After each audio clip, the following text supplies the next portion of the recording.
আজ আমার বিয়ে। হ্যাঁ, আমার বিয়ে।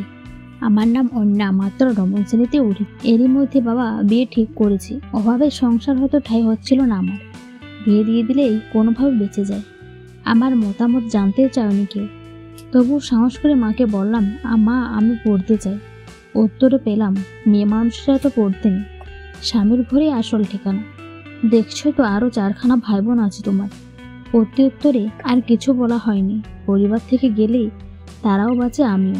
আজ বিয়ে হয়ে গেছে আমার স্বামীর নাম ফুয়াদ। উনি নাকি 5 পাস করেছিল, এখন ছোট্ট একটা চা দোকান করে। বিয়ের প্রথম দিন উনি বলেছিলেন তার কাছে কি চাই। খুব ছোট্ট করে বলেছিলাম পড়তে চাই। উত্তরে কিছু পাইনি। বিয়ের 1 বছর হতে চলল, কখনো আমার পড়া নিয়ে কোনো আলোচনা হয়নি আমাদের। ভালোই কাটছে। স্বামী, শাশুড়ি, শ্বশুর, আমার 2 ভাই বোন, আমাদের ছোট্ট একটা মেয়ে আইলাকে নিয়ে। হ্যাঁ, এরই মধ্যে আমি বাচ্চার মা হয়ে গেছি, আর আমি কিনা নিজেই বাচ্চা। আজ আমাদের বিয়ের 1 বছর পূর্ণ হলো।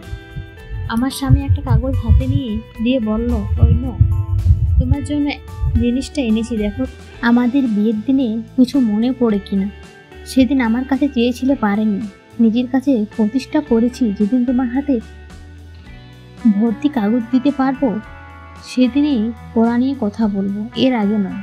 তুমি জানো অন্য, এই 1 বছর আমি কতটা কষ্ট করেছি, নীরবে কান্না করেছি। স্বামী হয়ে তোমার ইচ্ছে না পূরণের বেদনা নিয়ে ঘুরছি। আজ আমি পেরেছি। আজ আমি তোমার যোগ্য স্বামী। ঠিক যতটা পড়তে চাও আমি পড়াবো, শেষ রক্তবিন্দু দিয়ে হলেও। বুকে জড়িয়ে নিয়েছি স্বামীকে। মাত্র 5 পড়ে যে স্বামী স্ত্রী পড়ানোর আকাঙ্ক্ষা নিয়ে বাঁচে, সে যে সাধারণ নয়। তুমি আসলেই আমার যোগ্য স্বামী। গল্পটি কেমন হয়েছে অবশ্যই কমেন্ট করে জানাবে।